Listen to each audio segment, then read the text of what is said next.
High সবাইকে, আমি Ananya and again welcome back to my vlogs. আজকে হচ্ছে মঙ্গলবার আর আমি আজকে গেছিলাম শিলিগুড়িতে। আমার যে সিনপসিস আমি এতদিন ধরে রেডি করছিলাম ওই সিনপসিসটাই সাবমিট করার জন্য আমাদের শিলিগুড়ি ইগনোর স্টাডি সেন্টারে।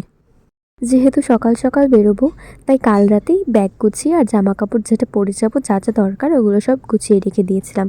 সকালবেলা ঘুম থেকে উঠেই যখন ব্রাশ করতে যাই চারিদিকে তো একদম অন্ধকার আর এত ঠান্ডা লাগছিল আর লেটও হয়ে যাচ্ছিল, তাই তাড়াতাড়ি রেডি হয়ে বেরিয়ে পড়ি আমি আর মা।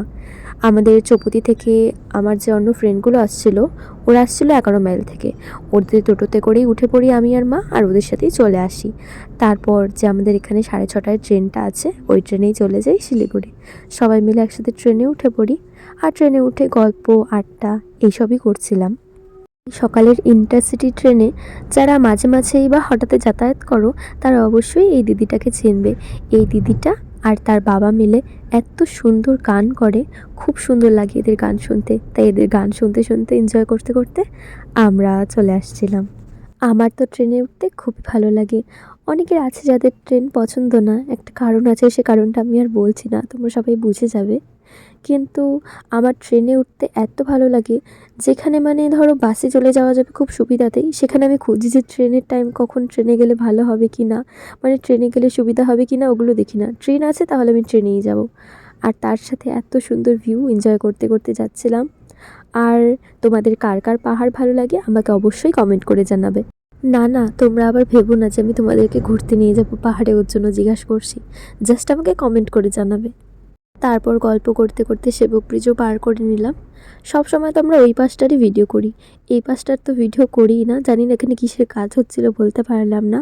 এমনিতেই সকাল সকাল এত ঠান্ডা, আর এই নদীর উপর দিয়ে যাওয়ার সময় তো আরও খুবই ঠান্ডা লাগছিল। তারপর কিছুক্ষণ পরেই আমরা স্টেশনে নেমে পড়ি।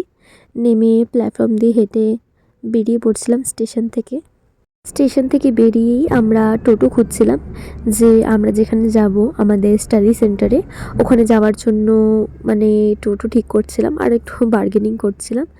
তারপর আমরা সেখানে চলে যাই। কিছুটা রাস্তা টোটোতে গিয়েছিলাম, তারপরে কিছুটা রাস্তা হেঁটেই চলে যাই। আমাদেরকে টোটোওয়ালা যেখানে নামিয়েছিল তার থেকে সামনেই ছিল, তাই হেঁটেই চলে যাই। আর এই যে আমাদের ইগনোর স্টাডি সেন্টার, এখানে জাস্ট মানে অফিসিয়াল কাজ আর এই সিনপসিস জমা, বই নেওয়া এগুলোই হয়। তো তারপর সেখানে আমাদের বেশিক্ষণ লাগেনি, প্রায় আধা ঘন্টার মধ্যে আমাদের সব কাজ শেষ হয়ে যায়। আর এই যে আমার মেহেন্দির স্টেন তোমাদেরকে দেখাচ্ছিলাম, কালকে জাস্ট আমি 2 ঘন্টা মেহেন্দিটা রেখেছিলাম, তাতেই এত সুন্দর স্টেন এসেছে। আর তোমরা তো জানোই যে শীতকালে মেহেন্দির কালার হতে চায় না, তাও কিভাবে আমার হাতে এত সুন্দর স্টেন আসলো আমি বুঝতে পারলাম না। তারপরে আমাদের কাজ হয়ে যাওয়ার পর সেখান থেকে বেরিয়ে আমরা সোজা চলে যাই মহাবীর স্থান মার্কেটে কিছু মার্কেটিং করার জন্য। তারপর আমরা 3জন কিছু কেনাকাটা করার পরে আবার সেখান থেকে ম্যাজিকে করে চলে যাই জাংশনে, কারণ জাংশন থেকে সেখানে আমরা বাসে করে চলে যাব। আর বিকালের ট্রেনের জন্য ওয়েট করব না, কারণ বিকেলের ট্রেন 5টায় আর আমাদের 12টার মধ্যে সব কিছু কাজ শেষ হয়ে গিয়েছিল। তারপরে আমরা চলে যাই একটু কিছু খাওয়া দাওয়া করতে। আর খেয়েছিলাম বিরিয়ানির দোকানে। সেখানে হচ্ছে গিয়ে ফুল প্লেটে মানে অনেকগুলো দিচ্ছিলাম, আমি জয়শ্রীকে বলছিলাম যে আমরা খেতে পারবো না। তারপরে অর্ধেক খেয়ে অর্ধেক ফেলিয়ে আমরা 3জন মিলে উঠে পড়ি বাসে। তারপরে বাসে ঘুমোতে ঘুমোতে আমরা চলে আসি বাড়ি। বাসে কয়েকজন ফোয়ালালা উঠেছিল, সেখান থেকে একজনের কাছ থেকে কমলা কিনেছিলাম। তারপরে কমলা খাচ্ছিলাম। আর তো মানে এত দূর মনে হচ্ছিল, মানে রাস্তা শেষই হচ্ছিল না। আর আমাদেরকে বীরপাড়াতে নামতে হয়েছিল, কারণ আমরা যে বাসে উঠেছিলাম ওটা ছিল বীরপাড়া অবধি, আর মাদারিহাটের বাস বলছিল 3টা 40-এ। আমরা এতক্ষণ ওয়েট করে কি করব, তাই বীরপাড়ার বাসেই চলে আসি। আবার বীরপাড়াতে নেমে সেখান থেকে জয়গার বাসে উঠি, আর জয়গার বাসে উঠে বাড়িতে চলে আসি। তারপর অল্প রুচির সাথে দেখা করে নিই। আর এই কেকটা আমি কিনেছিলাম আমার এক্সামের দিনে, এতদিন ধরে ব্যাগে রাখতে রাখতে কেকটা একদম কাচুম্বার হয়ে গেছে। এটা দিয়েই চা দিয়ে খাচ্ছিলাম আর অল্প লেস খাচ্ছিলাম। আর আমার প্রায় 2 বছর হয়ে গেল আমি ক্যানভাস পেন্টিং করি না, তাই মিশো থেকে এই 3টে ক্যানভাস অর্ডার করেছিলাম 140 টাকা দিয়ে। ক্যানভাসগুলো ভালোই এসেছিলো।